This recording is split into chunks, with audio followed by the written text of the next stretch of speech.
नमस्कार. कालच्या भागामध्ये आपण पाहिले, की मर्यादा पुरुषोत्तम प्रभू श्रीरामानी रावणाचा अंत करून पृथ्वीवरचा अधर्म नाहीसा केला.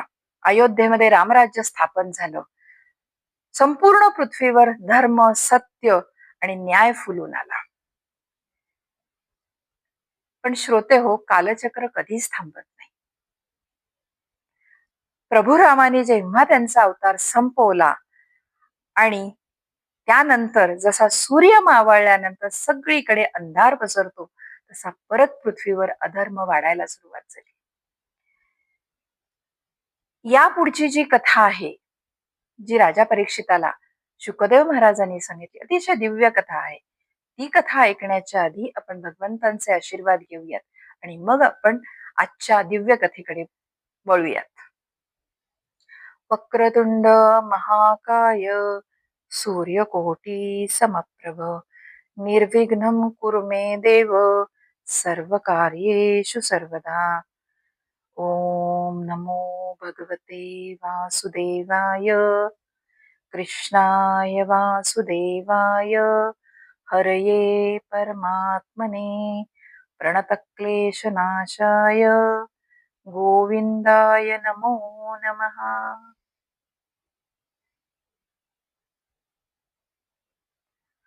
भगवंताच्या आशीर्वादाने आपण आता श्रीमद भागवताच्या पुढच्या कथेकडे, दिव्य भागाकडे वळत आहोत. गंगेच्या पवित्र तीरावर राजा परीक्षित आणि समोर होते विराजमान शुकदेव महाराज.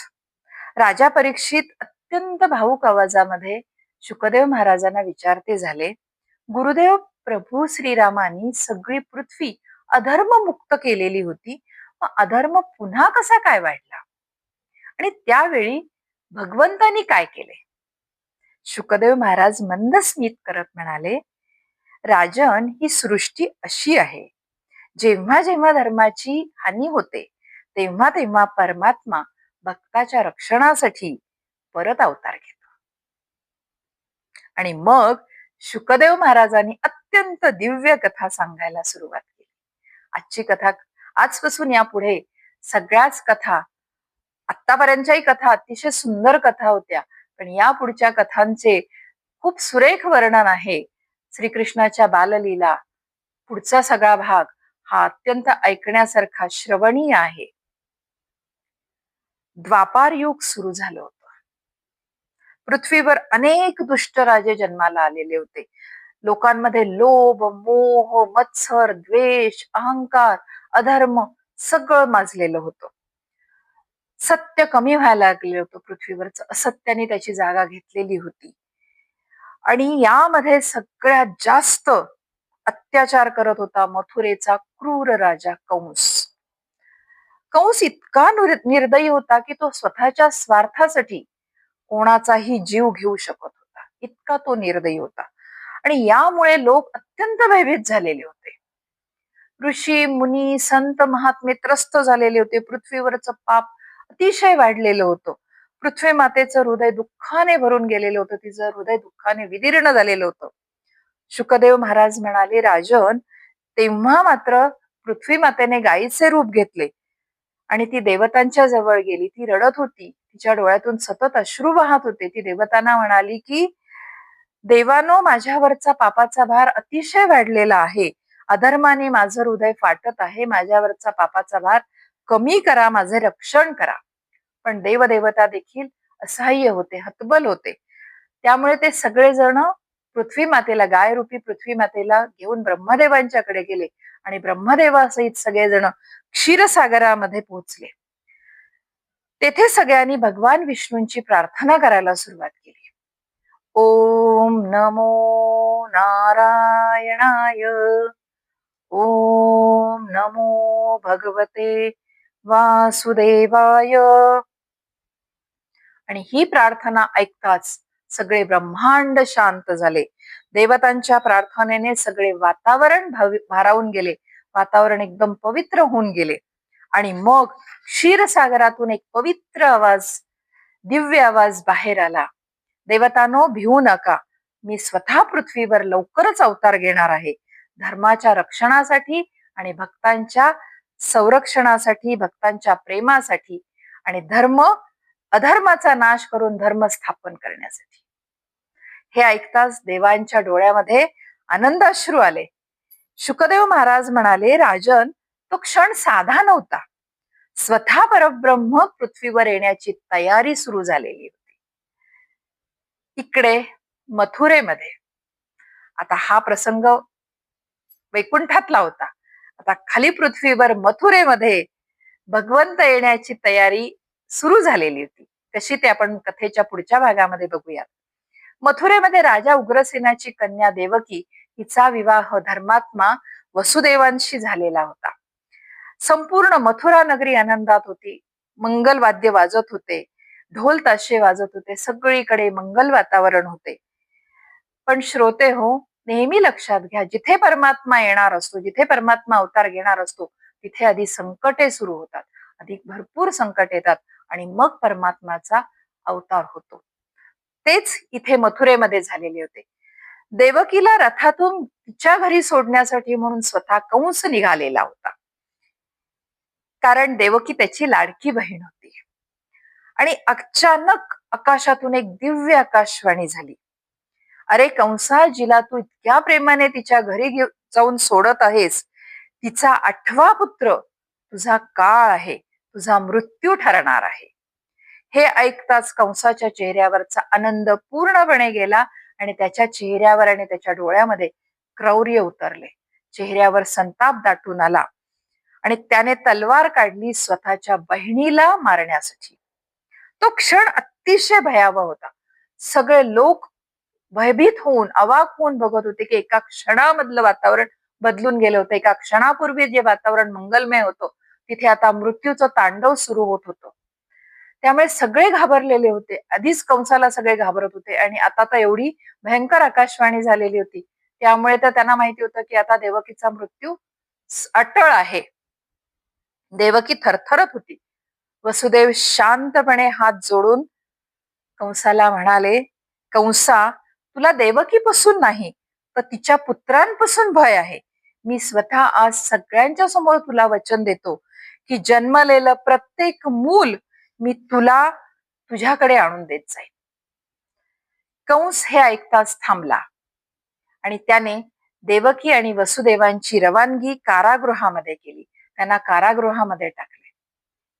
कसे असते विधी लिखित आपण याच्यातून बघू शकतो. एका क्षणामध्ये तिचं आयुष्य पलटून गेलेलं होतं देवकी आणि वसुदेवांचं. एका क्षणापूर्वी त्या दोघांनी आपल्या पुढच्या वैवाहिक जीवनाची स्वप्न बघितली होती. त्यांना कंसाने कारागृहामध्ये टाकलेलं होतं. जिथे ती राजमहालात राहणार होती, ती कारागृहामध्ये बंदिस्त झालेली होती. आणि श्रोते हो, खरे पाहिले तर तिथूनच सुरुवात झाली भगवंतांच्या दिव्य अवताराची कथा. काळ हळूहळू पुढे सरकत होता. देवकीच्या पोटी एकामागून एक 6 पुत्र जन्माला आले आणि निर्दयी कंसाने त्या निष्पाप बालकांना जन्मताच मारून टाकले. कारागृहातल्या त्या किंकाळ्या, देवकीचे अश्रू, वसुदेवांची हतबलता हे पाहून कारागृहातल्या दगडाला देखील पाझर फुटला होता. पण निर्दयी कंसाला कुठेही दया आलेली नव्हती. पण श्रोते हो, परमात्मा शांत असतो, पण उशीर जरी झाला तरी तो भक्तांना कधीही विसरत नाही. बऱ्याच वेळेला आपण असं होतं की आपण स्वतः माणसं आपण एखादी आपल्यावर संकट आली तर आपण भगवंताला जाब विचारायला लागतो की बाबा तू का मला मदतीला येत नाहीयेस, तुला दिसत नाही का मला एवढी संकट आली आहेत किंवा मला एवढ्या अडचणी आल्यात, तू मला मदतीला येत नाहीस, तू मला विसरलास का? आपलं पहिलं वाक्य असतं, तू मला विसरलास का देवा, तू मला विसरलास. भगवंत कधीही आपल्या भक्तांना विसरत नाही. फक्त एक ठराविक वेळ असते, त्याच वेळेला भगवंत तुमच्या मदतीला येत असतात. तोपर्यंत तुमच्या कर्माचे कर्म तुम्हाला, ज्या कर्माच्या ह्याच्याने तुम्हाला हा त्रास होत असतो, ते कर्म तुम्हाला सहन करावं लागतं, त्याचे भोग तुम्हाला भोगावे लागतात.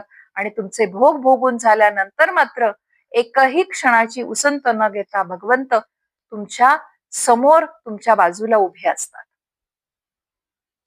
7व्या गर्भाच्या वेळी भगवंतांनी योगमायेने अद्भुत लीला केली. आता तर आपण पुढे सगळ्या भगवंतांच्या लीला बघायच्या आहेत आणि अतिशय सुंदर सुंदर लीला आपण पुढे बघणार आहोत.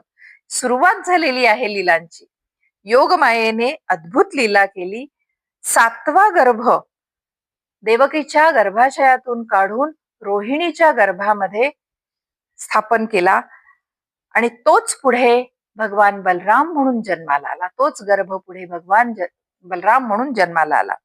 आणि आता वेळ जवळ आलेली होती ज्याची समस्त देवदेवता, पृथ्वी, संत, महात्मे, ऋषी, मुनी सगळे वाट बघत होते. तो क्षण आता जवळ आलेला होता. भाद्रपद महिन्याची कृष्ण अष्टमी. आता आपण डोळ्यासमोर हे सगळं रूप आणायचं आहे, तो क्षण आणायचा आहे, तो क्षण आपल्याला अनुभवायचा आहे. भाद्रपद महिन्याची कृष्ण अष्टमी, मध्यरात्रीची वेळ. संपूर्ण मथुरा गाढ झोपेत होती. पण त्या रात्री बाकी सृष्टी जागी होती. मथुरा झोपलेली होती, गोकुळ झोपलेलं होतं, पण बाकी सगळी सृष्टी जागी होती. कारण काहीतरी दिव्य लीला घडणार होती त्या क्षणी. म्हणून ही 2 ठिकाणी मथुरा आणि गोकुळ मात्र गाढ निद्रेमध्ये होतं. आकाशामध्ये दिव्य शांतता होती. नद्या मंद वाहत होत्या, कारण नद्यांना देखील उत्सुकता होती. सगळ्यांना उत्सुकता होती. भगवंतांचा दिव्य अवतार आता जन्माला येत आहे. कोण आहे, कसा आहे हे बघण्याची सगळ्यांना उत्सुकता होती. म्हणून नदीने पण आपला खळखळाट कमी केलेला होता आणि ती पण शांतपणे सगळ्या नद्या शांतपणे वाहत होत्या. वारा सुगंध घेऊन फिरत होता. देवता आकाशातून पुष्पवृष्टी करत होते आणि कारागृहामध्ये देवकीच्या प्रसूतीची वेळ जन्माला आली. देवकी प्रसूत झाली आणि त्या क्षणी देवकीच्या समोर एक अचानक दिव्य प्रकाश प्रगटला आणि त्या प्रकाशातून स्वतः चतुर्भुज भगवंत समोर प्रगट झाले. शंख, चक्र, गदा, पद्म धारण केलेलं ते दिव्य रूप बघून देवकी आणि वसुदेवांच्या डोळ्यामधून अखंड अश्रुधारा व्हायला सुरुवात झाली. आपण पण एक क्षण भगवंताचं ते दिव्य रूप आपल्या समोर आणण्याचा प्रयत्न करूयात.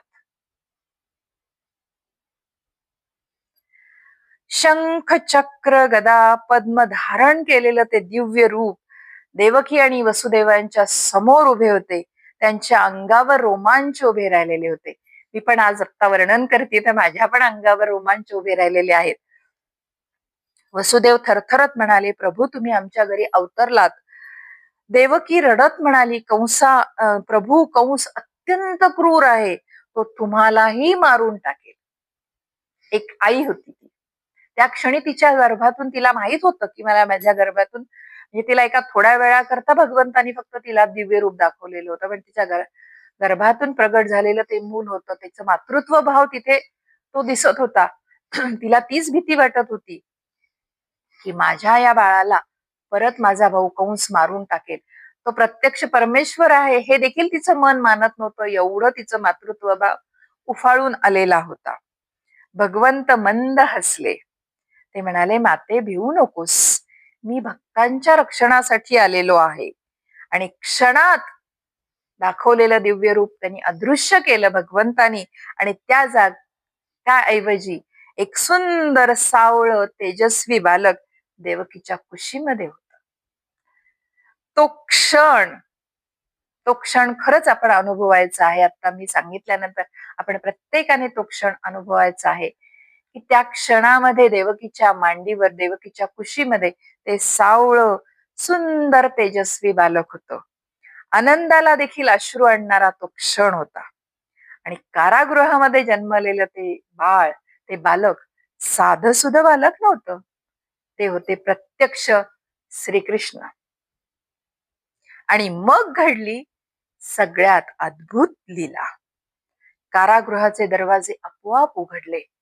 सैनिक गाढ निद्रेत गेले. मी तुम्हाला मगाशीच सांगितलं की जसे प्रभू जन्माला येणार होते तर पूर्ण मथुरा गाढ झोपेत गेलेली होती. सैनिक गाढ निद्रेत गेले. वसुदेवांच्या पायातल्या बेड्या तुटल्या. वसुदेवानी श्रीकृष्णाला तिथे असलेल्या एका टोपलीमध्ये घातलं आणि त्यांनी टोपली डोक्यावर ठेवली आणि मुसळधार पावसामध्ये वसुदेव निघाले गोकुळाकडे. गोकुळामध्ये असलेले नंद हे वसुदेवांचे जिवलग मित्र होते. वसुदेवानी ठरवलं होतं की आपलं मूल आपण नंदांच्या घरी नेऊन ठेवायचं, आणि तशी आज्ञा पण प्रभूंनी त्यांना दिलेली होती. प्रभूंनी त्यांना सांगितलेलं होतं की मला नेऊन तुम्ही गोकुळामध्ये नंदांच्या घरी ठेवा आणि तिथे असलेलं मूल तुम्ही इथे घेऊन या. वसुदेव डोक्यावर भगवंतांना घेऊन निघाले. काय दिव्य दृश्य असेल, आपण कल्पना करून देखील आपल्याला डोळ्यातून आपल्या आनंद अश्रू येतात की एका दिव्य रूपाला डोक्यावर घेऊन एक पिता निघाला होता. एका जगाच्या पित्याला डोक्यावर घेऊन एक पिता निघालेला होता, त्याला सुरक्षित ठिकाणी पोहोचवण्यासाठी. त्यावेळेला त्या पित्याच्या मनामध्ये पितृत्व भाव होता. त्याला फक्त आपलं मूल सुखरूप पोहोचवायचं आहे एवढंच दिसत होतं.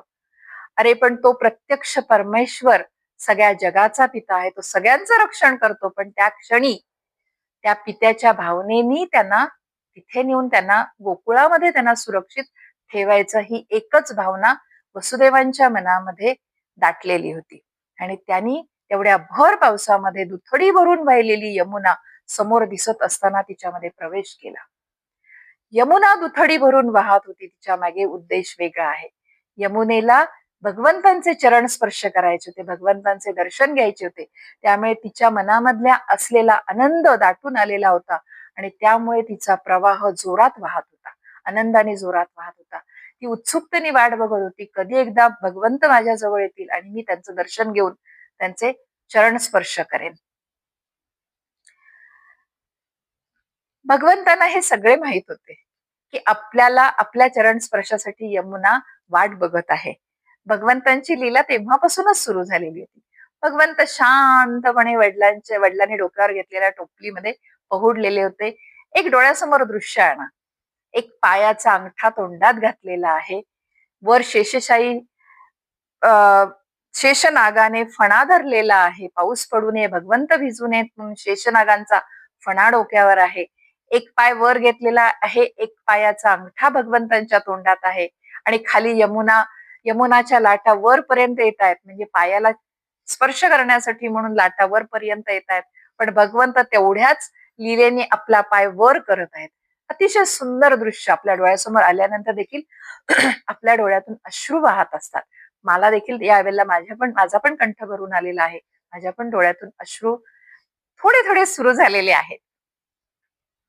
ही थोडीफार लीला भगवंतांची सुरू झालेली होती. हळूहळू यमुनेला दर्शन करायचं असल्यामुळे तिचा प्रवाह वर वर चढत होता आणि वसुदेवांच्या गळ्यापर्यंत ज्या वेळेला पाणी आले त्यावेळेला मात्र भगवंतानी आपला पाय, डावा पाय हलकेच खाली केला आणि यमुनेच्या पाण्याला स्पर्श झाला भगवंतांच्या पायाचा.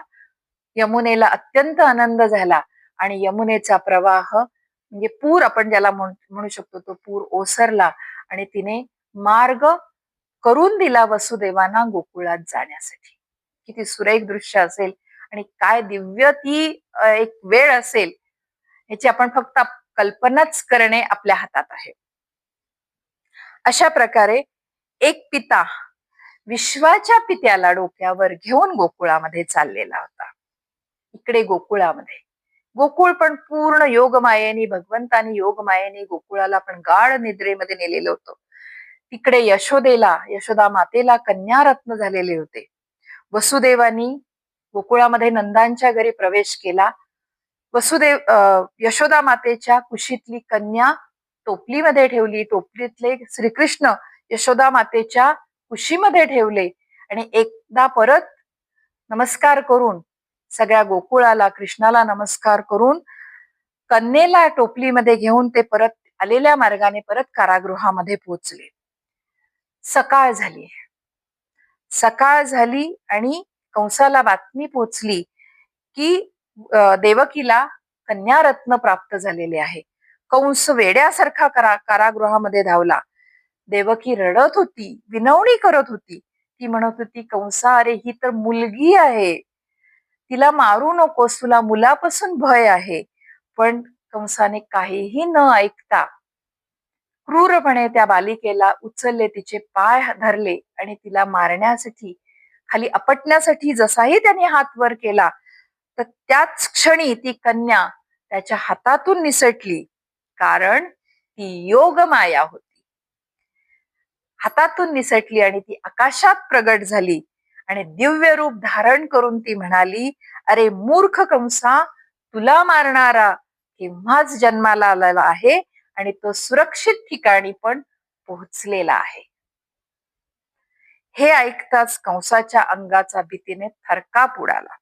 कारण त्याला लक्षात आलं की आपला मृत्यू जन्माला आला, आपल्या हातातून तो निसटला आणि सुखरूप ठिकाणी तो कुठेतरी आहे. कुठे हे त्याला माहित नव्हतं. गंगेच्या पवित्र तीरावर शांत वातावरणामध्ये शुकदेव महाराज परीक्षित राजाला ही कथा सांगत होते. राजा परीक्षित पूर्णपणे कथेमध्ये हरवून गेलेले होते. गंगेच्या लाटा मंद वाहत होत्या. आकाशामध्ये हळूहळू संध्याकाळ उतरायला लागलेली होती आणि त्या दिव्य वातावरणामध्ये श्रीकृष्णांच्या जन्माची कथा ऐकून परीक्षिताच्या डोळ्यामध्ये भक्ती दाटून आली. राजा परीक्षित भावुक होऊन म्हणाले, गुरुदेव, पण कंसाला कसे कळले की गोकुळातला हा कृष्ण त्याचा मृत्यू आहे, किंवा गोकुळामध्ये जो कृष्ण आहे, बालकृष्ण आहे, तोच त्याचा मृत्यू आहे आणि देवकीचा 8वा पुत्र आहे? शुकदेव महाराज मंद स्मित करत म्हणाले, राजन, अधर्म कितीही बलवान असू देत, पण सत्याची चाहूल त्याला कधी ना कधीतरी लागतेच. आणि मग त्यांनी पुढची कथा सांगायला सुरुवात केली.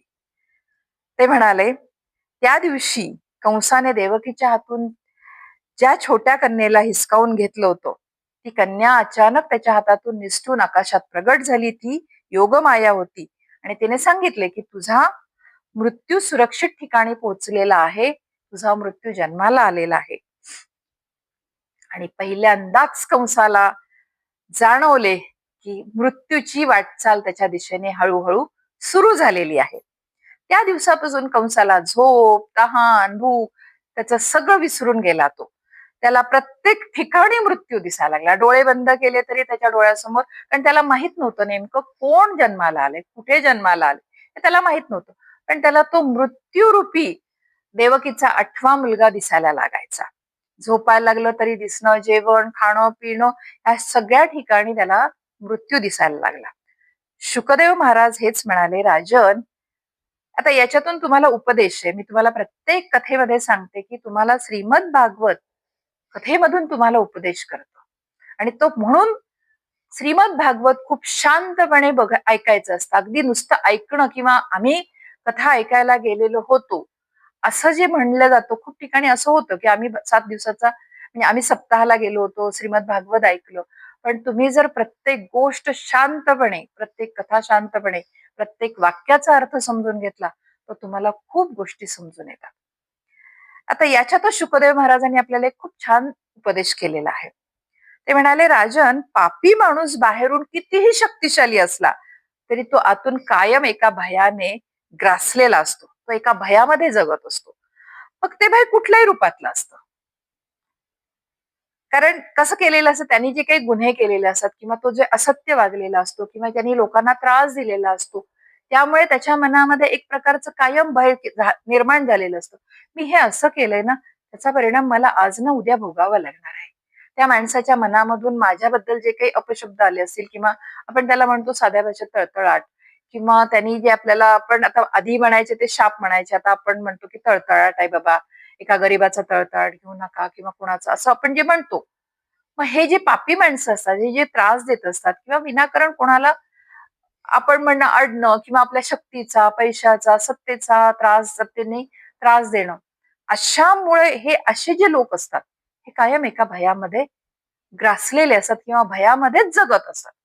म्हणजे आपल्याला सगळं त्यांचं बाह्यरूप खूप छान दिसत असतं, पण ते आतल्या जर आपण त्यांना कधी डोकावून बघण्याचा आपल्याला वेळ आली किंवा प्रसंग आला तर आपल्याला त्यांचं रिकामपण हे दिसून येतं.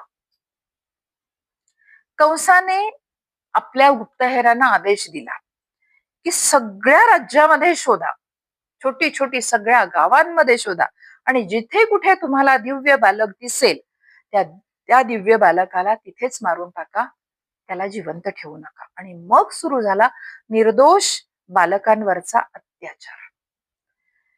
मथुरा, गोकुळ, वृंदावन सगळीकडे भीतीचे वातावरण पसरले. कारण खूप लहान मुले जन्माला आलेली होती कृष्णाच्या जन्माच्या वेळेलाच.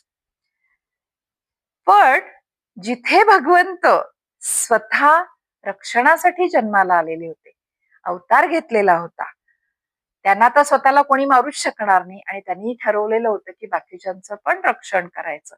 त्याच्यामुळे दिव्यता अशी कुठल्या लहान मुलामध्ये दिसत नव्हती सैनिकांना.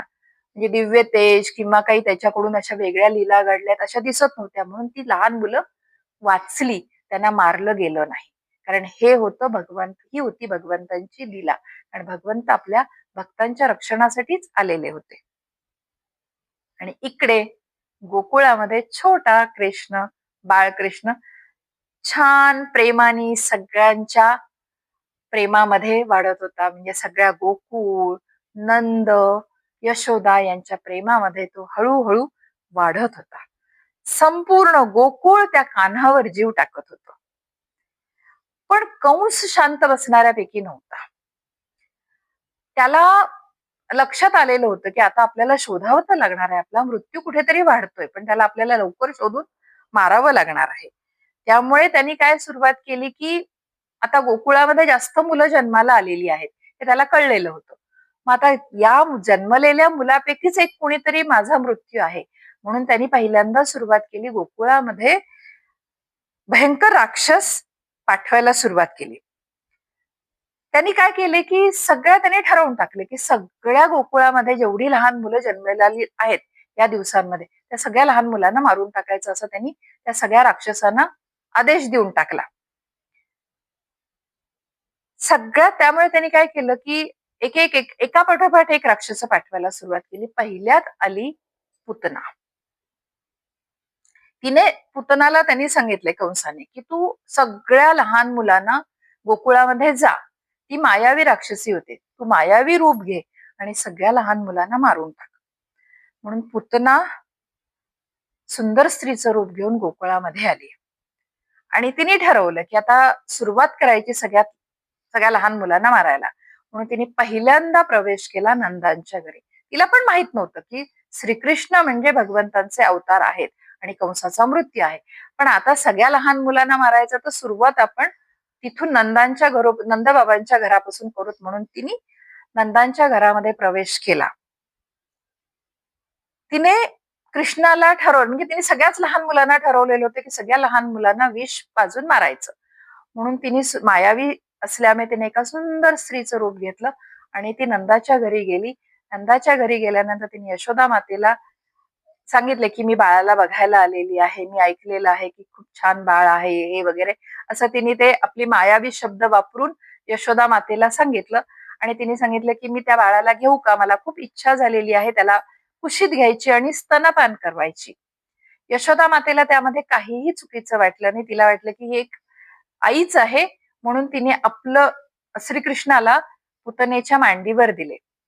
पुतनानी श्रीकृष्णाला जवळ घेतले आणि दुधाच्या निमित्ताने त्यांना विष पाजून मारायचं होतं श्रीकृष्णाला. म्हणजे सगळ्याच मुलांना सुरुवात श्रीकृष्णापासून होती. तिने जसेही स्तनपान करायला, आता भगवंतांना माहिती होतं की हे आपल्याला मारण्यासाठी म्हणून पुतना आलेली आहे. त्यामुळे भगवंतांनी स्तनपान करायला सुरुवात केली. पहिल्यांदा त्यांनी विष ओढून घेतले.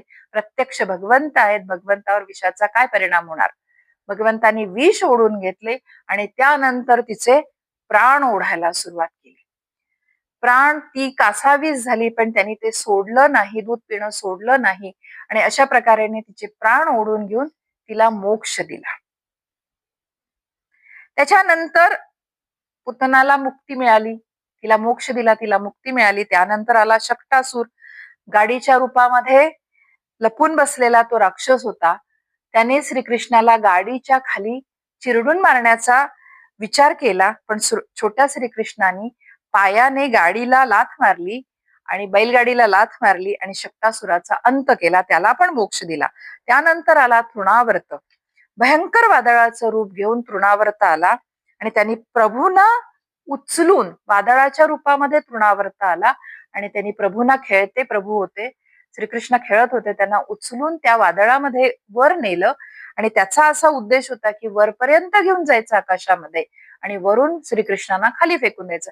कारण कोणालाच माहित नव्हतं की हे भगवंतांचे अवतार आहेत म्हणून. हे साधे बालक म्हणूनच सगळेजण चाललेले होते. स्वतः कंसाला देखील हेच वाटत होते की तो साधा बालकच आहे.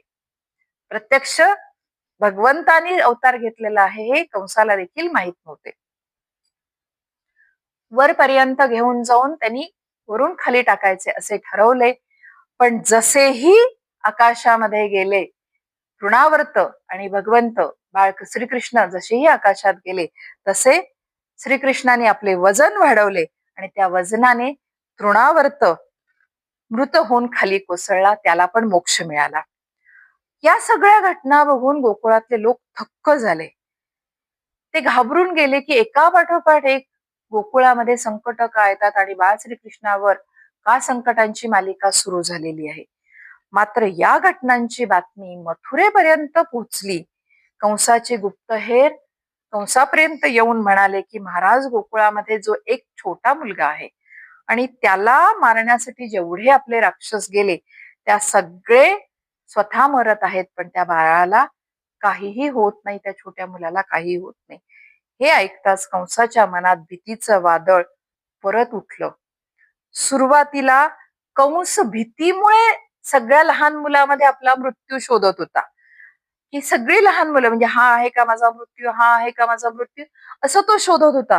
पण जसेही लक्षात आले की आतापर्यंत पाठवलेले 3 राक्षस पुतना, शकटासूर, तृणाव्रत हे तिघही जण क्रूर राक्षस, बलवान राक्षस तिघही जण मेले आणि ते फक्त बाळकृष्णामुळे, श्रीकृष्णामुळे मेले. त्यावेळेला मात्र कंसाची खात्री पेटली की हा तोच आहे देवकीचा 8वा पुत्र, माझा मृत्यू श्रीकृष्ण. आणि त्या दिवसापासून मात्र कंसाला शांतता अजिबात उरली नाही. आणि इकडे गोकुळात तर कृष्णाच्या लीला वाढतच होत्या आणि जशा जशा त्यांच्या लीला वाढत होत्या तसं तसं गोकुळाचं त्यांच्यावरचं प्रेम पण वरचेवर वाढत होतं. छोटा श्रीकृष्ण, छोटा कान्हा आता चालायला लागला होता. इतके दिवस आईच्या कुशीत राहणारे श्रीकृष्ण आता चालायला लागले होते. आपल्या छोट्या छोट्या पावलाने ते घरभर फिरत असायचे. हळूहळू श्रीकृष्ण मोठे होत गेले. हळूहळू त्यांच्या खोड्या पण वाढायला लागल्या. गोपिकांच्या घरातलं दही, दूध, लोणी कृष्ण आणि त्यांचे सवंगडी चोरून खायचे, माठ फोडायचे, लोण्याचे माठ फोडायचे, दह्याचे माठ फोडायचे, दुधाचे माठ फोडायचे. कधी कधी हात नाही पोचला उंच मडक्यापर्यंत, त्याला कंटाळून गोपिकांनी उंच पर्यंत वर ठेवायला सुरुवात केली दही, दूध, लोणी, की श्रीकृष्ण येऊन खाऊन जातोय, फोडून जातोय, म्हणून त्यांनी वरपर्यंत ठेवायला सुरुवात केली. तर कृष्ण त्या मडक्यांपर्यंत पोहोचण्यासाठी मित्रांच्या खांद्यावर चढायचे.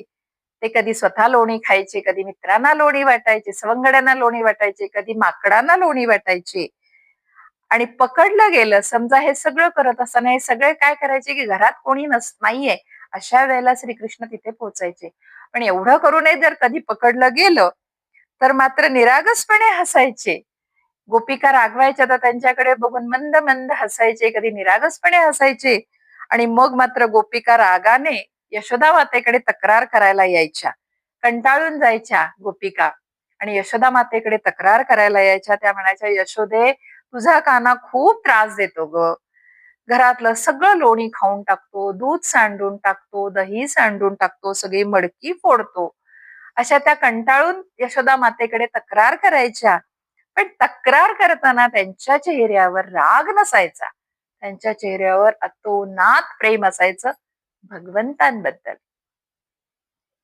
कारण भगवंत श्रीकृष्ण लोकांचं नुसतं लोणी चोरायचे नाही, दही चोरायचे नाही, त्यांची मन पण चोरायची.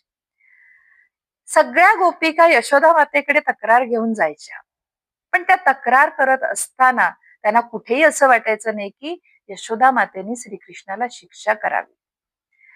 तर त्यांचा हा एक उद्देश असायचा की तक्रारीच्या निमित्ताने त्या यशोदेकडे जायच्या, यशोदा मातेकडे जायच्या आणि त्या निमित्ताने श्रीकृष्णाचे सुंदर मोहक रूप त्यांच्या दर्शन, त्याच सुंदर मोहक रूपाचं दर्शन त्यांना वारंवार व्हायचं. हे त्यांचं एक निमित्त असायचं. तक्रार हे एक निमित्त असायचं यशोदेच्या घरी जाण्यासाठी. म्हणजे इतकं प्रेम असायचं त्यांना, त्यांचं नुकसान होतं याचा त्यांना कुठेही त्रास व्हायचा नाही. एक त्यांची निखळ तक्रार असायची भगवंतांची यशोदा मातेकडे करण्याची. पण त्यांनी शिक्षा करावी, यशोदा मातेने त्या श्रीकृष्णाला मारावं असं त्यांना कधीही वाटायचं नाही. जर समजा यशोदा माता त्यांना रागवायला लागली तर त्या स्वतःच म्हणायच्या, अगं नाही, त्याला रागवू नकोस यशोदा माते, कदाचित आमच्याकडूनच दूध सांडलं असेल, लोणी सांडलं असेल, असा त्या स्वतःवरच आळ घ्यायच्या आणि म्हणायचे, चुकून मी सांगून गेले. इतकं अतोनात प्रेम होतं श्रीकृष्णावर सगळ्या गोकुळाचं. असेच दिवस चालले होते.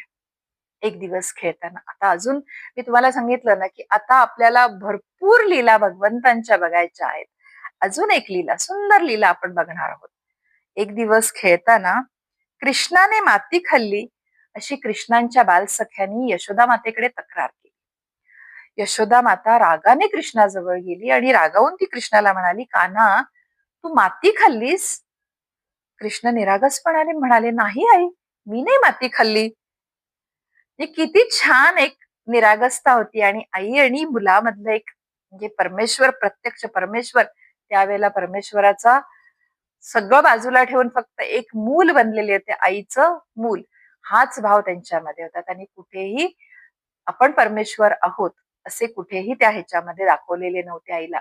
आईला लीला दाखवल्या, पण त्या क्षणिक लीला दाखवल्या आणि नंतर योगमायेनी त्या लीला आईच्या डोक्यातून काढून टाकून परत तिला आपली आई बनवलेलं आहे. हे मी आता पुढच्या याच्यामध्ये तुम्हाला सांगणार आहे. कृष्ण निरागसपणे म्हणाले, नाही आई. मग यशोदा माता म्हणाली, तोंड उघडून दाखव मला तू. आणि श्रोते हो, ज्या क्षणी कृष्णाने तोंड उघडले त्या क्षणी यशोदा मातेने तिथे पूर्ण ब्रह्मांड बघितले. चंद्र, सूर्य, नद्या, पर्वत आणि स्वतः. ती काही क्षण स्तब्ध झाली. यशोदा मातेला दिसलं की त्या तोंडामध्ये तिला ब्रह्मांड दिसतंय. त्या सगळ्या त्या बाजूचं दिसलंच तिला, पूर्ण नद्या, सूर्य, चंद्र, तारे, सगळं सगळं दिसलं, पर्वत. आणि त्यामध्ये मी रागवतीये म्हणजे मी श्रीकृष्णाला तोंड उघडून बघतीये हे पण तिला तिथे दिसलं, यशोदा मातेला दिसलं. यशोदा माता कृष्णाला तोंड उघडायला सांगते, हे पण दृश्य तिला तिथे दिसलं. आणि ती अचंबित झाली, भयचकित झाली, तिला काहीच समजेना असे झाले. आणि त्या क्षणी मात्र तिला वाटले की हा माझा मुलगा आहे की प्रत्यक्ष परमेश्वर आहे. कृष्णाला हे समजलेले होते की आपल्या आईला कुठेतरी जाणवलेलं आहे की आपण परमेश्वर आहोत. आणि भगवंतानी, योगमायेनी तिने जे ब्रह्मांड बघितलेले होते, त्यांच्या मुखामध्ये जे ब्रह्मांड बघितलेले होते, ते ब्रह्मांड तिला विसरायला लावले. आणि ती पुन्हा आई झाली कान्हाची. आणि तिने प्रेमाने कृष्णाला परत कुशीत घेतले. कारण तिला असं वाटलं की तोंडामध्ये तर मला काहीच माती दिसली नाही, म्हणजे कृष्णाने माती खाल्लेली नाहीये. आणि तिने प्रेमाने परत कृष्णाला कुशीत घेतले. श्रोते हो, ही असते भगवंतांची लीला. भगवंतांना तिने परमेश्वर म्हणून बघणं नको होतं. आपल्या आईने आपल्याकडे परमेश्वर म्हणून बघणं नको होतं. त्यांना ती आईच्याच रूपामध्ये हवी होती. आणि जर योगमायेने ते नाहीसं केलं नसतं भगवंतानी, तर न कळत कुठेतरी एक दुरावा आला असता. आणि तो त्यांना नको होता, परमेश्वराला तो नको होता, भगवंतांना तो नको होता. म्हणून त्यांनी योगमायेनी लीला केली आणि तिला ते ब्रह्मांड बघितलेलं हे विसरायला लावलं आणि ती परत कृष्णाची, कान्हाची आई झाली. छोटा कान्हा जसा जसा मोठा होत होता तसा तसा त्याच्या खोड्या पण वाढायला लागलेल्या होत्या.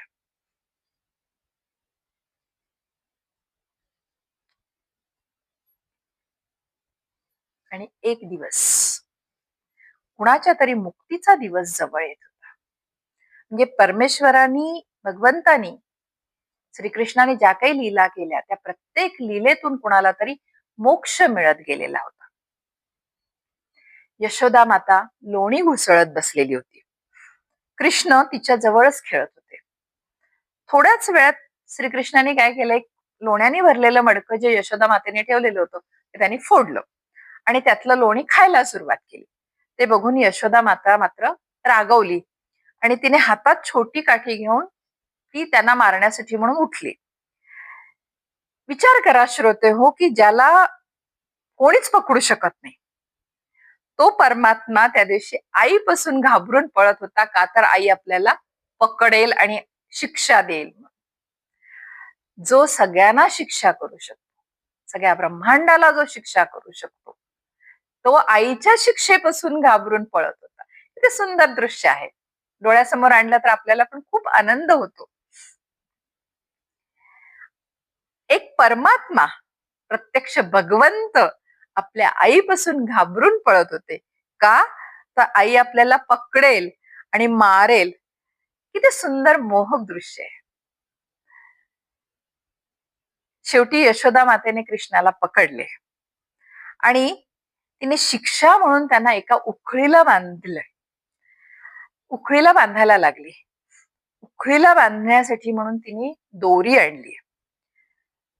कितीही दोरी आणली तरी ती भगवंतांना श्रीकृष्णाला उखळीला बांधूच शकत नव्हती. दोरी लहान पडत होती. दोरी लहान पडत होती. श्रीकृष्ण मंद मंद हसत होते. शेवटी यशोदा माता कंटाळली, की कितीही घरातून दोरी आणली तरीही मी बांधू शकत नाही. कंटाळली.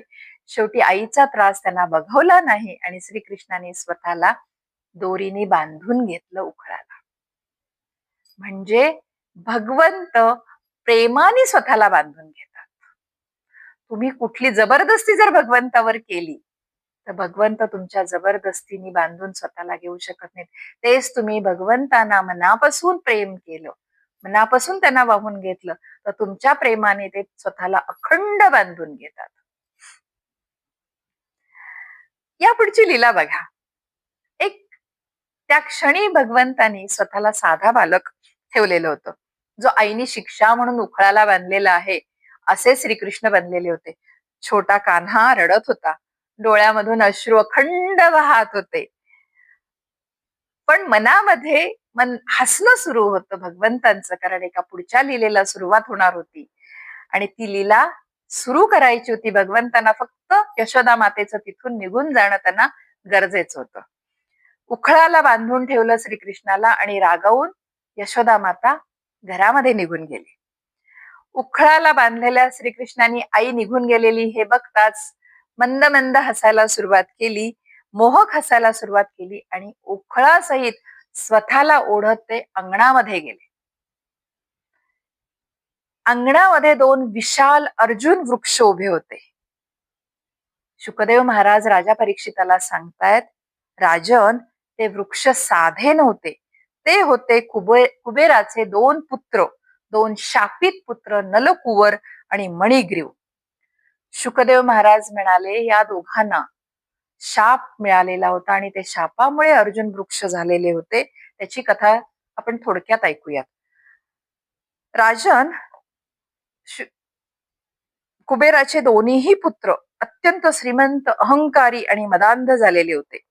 एकदा ते स्वर्गात मद्यपान करून उन्मत्त अवस्थेत विहार करत होते. त्याच वेळेस तिथे नारद मुनी आले आणि नारद मुनी आलेले बघून देखील अहंकारामध्ये त्यांनी नारद मुनींचा आदर केला नाही. ते पाहून नारद मुनी संतापले आणि ते म्हणाले की संपत्तीचा गर्व तुमच्या डोळ्यावर पडदा बनला आहे. तुमची बुद्धी नष्ट झाली आहे. तुम्ही दोघे जण वृक्ष योनीमध्ये जन्माला याल. दोघेही खूप घाबरले आणि ते नारद मुनींची क्षमा मागायला लागले. तेव्हा नारद मुनी दयाळूपणे म्हणाले, जेव्हा स्वतः भगवान श्रीकृष्ण तुम्हाला स्पर्श करतील तेव्हा तुम्हाला मुक्ती मिळेल. आणि श्रोते हो, त्या दिवसाची वाट बघत वर्षोन वर्षे हे दोघे जण वृक्ष रूपामध्ये गोकुळात उभे होते. छोटे श्रीकृष्ण उखळ ओढत ओढत ओढत त्या 2 वृक्षांच्या मध्ये गेले. उखळ वृक्षांना अडकली आणि पुढच्या क्षणी कृष्णाने उखळ जोरात ओढली. धाडकन आवाज आला आणि दोन्हीही विशाल वृक्ष जमिनीवर कोसळले. संपूर्ण गोकुळ हादरलं. सगळे लोक धावत आले, कारण सतत होत असलेले राक्षसांनी करत असलेले हल्ले किंवा राक्षस जे सतत येत होते मारण्यासाठी वगैरे, त्यामुळे लोकांना काही झालं तरी भीती वाटायची, आता कुठला राक्षस आला आणि आता श्रीकृष्णाला काय त्रास होणार. त्यामुळे सगळे लोक धावत आले. पण त्यांनी काय बघितले तर 2 वृक्ष जमिनीवर पडलेले आहेत आणि त्या 2 वृक्षातून 2 दिव्य पुरुष बाहेर आलेले आहेत आणि बालकृष्णाच्या समोर हात जोडून, डोळ्यातून अश्रू त्यांच्या वाहत आहेत आणि ते हात जोडून श्रीकृष्णाच्या समोर उभे आहेत. आणि ते म्हणत होते की प्रभो, तुम्ही आमचा उद्धार केलात, आमचा अहंकार तोडलात. या दिवसाची वाट बघत आम्ही वर्षानुवर्षापासून इथे थांबलेलो होतो. आणि ते दोघे प्रभूंना आणि समस्त लोकांना नमस्कार करून दिव्य लोकामध्ये निघून गेले. हे बघून गोकुळातले सगळे लोक स्तब्ध झाले. मात्र योगमायेने सगळ्यांना वाटत, हे माहितीच झालेलं नव्हतं की हा श्रीकृष्ण म्हणजे भगवंतांचा अवतार आहे. फक्त ते पडलं, ते ओढण्यामुळे पडलं एवढंच वाटत होतं. यशोदा माता आवाजाने आतून धावत आली आणि हे सगळे बघितल्यानंतर ती अतिशय घाबरून तिने श्रीकृष्णाला छातीशी कवटाळली आणि तिला अजूनही वाटत होतं, कारण योग माया तिच्यावर झालेली होती, त्याच्यामुळे तिला ते माहितच नव्हतं की प्रत्यक्ष परमेश्वर आहेत. आणि तिला अजूनही वाटत होतं की हे 2 वृक्ष पडले, या 2 वृक्षांमुळे माझ्या बाळाला काही झाले का, माझ्या बाळाला काही इजा झालीये का, म्हणून ती त्यांना चाचपडून सारखी बघत होती, कुठे काही लागलं तर नाही ना. असे असते मातृहृदय, जिथे प्रत्यक्ष परमेश्वर तिच्या जवळ होते, प्रत्यक्ष परमेश्वर होते, ज्यांना काहीही झालं नसतं. पण त्या मातृहृदयाला, त्या मातेला हे वाटत नव्हतं की ते म्हणजे तिला तर माहितीच नव्हतं, योग मायामुळे ते नाहीचं झालेलं होतं. म्हणून ती त्याच भावनेने की माझ्या बाळाला हे 2 वृक्षांमुळे काही दुखापत तर झालेली नाही ना, असे तिला सारखे वाटत होते. शुकदेव महाराज भाऊक होऊन म्हणाले, राजन, हीच आहे भगवंतांची लीला. ते भक्तांचा अहंकार तोडतात, पण ते प्रेमाने तोडतात आणि त्यांना मुक्ती पण देतात, जशी ती कुबेरांच्या मुलांना त्यांनी मुक्ती दिली. श्रोते हो, आजची ही जी कथा आहे, या कथेतून आपण ही कथा म्हणून नुसतं नाही बघायचं, याकडे आपण आपल्या जीवनाचा आरसा म्हणून जर बघितलं तर आपल्याला खूप काही शिकायला मिळणार आहे. आता आपण बघूयात, कंस म्हणजे काय. कंस म्हणजे नुसता राक्षस नाही, तर त्याला आपण आपल्या जीवनाशी जर जोडायचं ठरवलं तर आपण खूपशा गोष्टी शिकू. कंस म्हणजे आपल्या मनामध्ये असलेला अहंकार, भीती, क्रोध, स्वार्थ, म्हणजेच कंसरूपी राक्षस. छान आपण म्हणजे सगळ्या गोष्टींच्याकडे जर आपण नीट लक्ष देऊन बघितलं तर आपण बऱ्याचशा गोष्टी आपल्या जीवनामध्ये बदलू शकतो. आणि श्रीकृष्ण म्हणजे काय, तर प्रेम, श्रद्धा आणि निर्मळपणा आणि आपल्या मनामध्ये लपलेला, आपल्या हृदयात लपलेला परमात्मा. म्हणून जर सतत आपण परमात्म्याचं नाव घेत राहिलो, श्रीकृष्णाचं नाव घेत राहिलो, तर आपल्या मनामध्ये या कंसरूपी म्हणजे क्रोध, भीती, अहंकार, स्वार्थ, द्वेष याला जागाच उरणार नाही, याचा नायनाट होऊन जाईल. पुतनाची कथा आपल्याला काय शिकवते, माणूस किती चुकीचा असू दे, भगवंत त्याच्यातला एक चांगला गुण बघतात आणि त्याला मोक्ष देतात. भगवंतानी पुतनेमध्ये काय बघितलं, तर पुतना त्यांना मारण्यासाठीच आलेली होती. ती राक्षसीण होती, मुळात ती राक्षसी प्रवृत्तीचीच होती, मायावी राक्षसीण होती. पण ज्या क्षणी तिने भगवंतांना स्तनपान करण्यासाठी स्वतःच्या कुशीत घेतले, त्यावेळेला एका क्षणापुरता तिच्या मनामध्ये मातृभाव निर्माण झालेला होता. भगवंतानी फक्त तोच लक्षात ठेवला. ती त्यांना मारायला आलेली होती हे त्यांनी लक्षात ठेवले नाही. तिच्या मनात एक क्षणापुरता निर्माण झालेला मातृभाव लक्षात ठेवून त्याने तिला, म्हणजे त्या क्षणापुरती ती त्यांची आई झालेली होती आणि ते लक्षात ठेवून त्याने तिला मोक्ष दिला. आपण पण यातून एक जर शिकलो समजा, तर खूप काही आपल्यामध्ये आपल्याला बदल करता येईल. आपण काय करतो की आपल्या आजूबाजूला बरेच लोक असतात, चांगले असतात, वाईट असतात. आपल्याला आपण काही लोकांच्या किंवा बऱ्याच लोकांच्या आपण फक्त चुका लक्षात ठेवतो. तो माझ्याशी असंच वागला, ती मला असंच म्हणाली, त्यांनी माझ्या विरुद्ध असंच कारस्थान केलं, आपण हे फक्त लक्षात ठेवतो. प्रत्येकामध्ये 99 दोष असतील, पण एक गुण असतो, हा प्रत्येकामध्ये असतो. म्हणजे मी जास्त म्हणजे म्हणते की 99 दोष आणि एकच गुण फार नाही. तर आपण जर समजा एकच गुण त्या व्यक्तीचा लक्षात ठेवला, मग तो स्त्री असो पुरुष असो, लक्षात जर ठेवला तर आपलं पण जगणं सुसह्य होईल आणि नातेसंबंध पण चांगले होतील. शक्टासूर आपल्याला काय सांगतो, की शक्टासूर म्हणजे काय, तर आपल्या जुन्या वाईट आठवणी, मनावरचं ओझं, नकारात्मक विचार, हे सगळे काय होतात, की ह्या गाडीसारखे, शक्तासुरासारखे आपल्या जीवनावर भार बनून राहतात.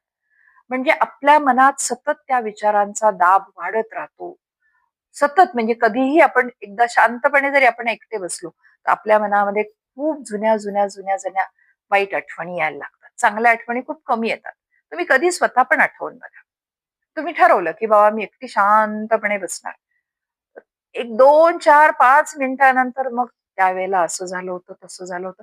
हे सगळं आपल्या ह्याच्यामध्ये जुन्या वाईट आठवणी, नकारात्मक विचार, मनावरचं ओझं किंवा आपल्या हातून काही घडलेल्या चुका यांचं ओझं, हे सगळं आपल्या मनावर वाढायला लागतं. पण हे जर सगळं आपल्याला नाहीसं करायचं असेल, या ओझ्याचा नाश करायचा असेल, तर फक्त भगवंतांचं नाव हा एकच उपाय त्यावर आहे. तृणावर्त काय शिकवतो आपल्याला, तर जीवनामध्ये अनेक वादळ येतात, अनेक संकट येतात. कधी कधी आपल्याला असं वाटायला लागतं सगळं आपल्या हातातून निसटलेलं आहे, आता आपल्या हातात काहीही राहिलेलं नाही, आता पूर्ण आपलं सगळं नाहीसं होणार. मन त्यावेळेला खूप अस्थिर होतं. पण त्याच वेळी जर आपण भगवंताच्या चरणी श्रद्धा ठेवली, भगवंतावर श्रद्धा ठेवली, तर भगवंत अशा संकटरूपी वादळातून आपल्याला खाली पडू देणार नाही. ते स्वतः प्रत्यक्ष स्वतः आपल्याला हातावर झेलतील. यशोदा मातेचं प्रेम काय शिकवतं, की खरं प्रेम पद, पैसा, शक्ती काहीही बघत नाही. तिला माहित पण नव्हतं यशोदा मातेला, की तिचा कान्हा प्रत्यक्ष परमेश्वर आहे, प्रत्यक्ष भगवान विष्णू आहेत. तरीही ती जीवापाड प्रेम करत होती त्याच्यावर. आजच्या जगामध्ये आपण याच्यातून एक बघितलं, आजच्या जगामध्ये काय होतं, प्रत्येक नात्यामध्ये ती मैत्री असो काही असो, प्रत्येक जण स्वार्थ शोधतो. मला यातून काय फायदा होईल, मी याच्याशी मैत्री केली तर मला काय साध्य होईल, मी हिच्याशी मैत्री केली तर मला याच्यातून साध्य काय होईल. म्हणजे आपण मैत्री करतो किंवा एखादं नातं निभावतो, तर त्याच्यातून आपल्याला फायदा होत असेल तरच ते आपण पुढे न्यायचा प्रयत्न करतो. आणि जर आपल्याला फायदा नाही असं लक्षात आलं, की आपण ते नातं किंवा ती मैत्री आपण तिथेच थांबवतो.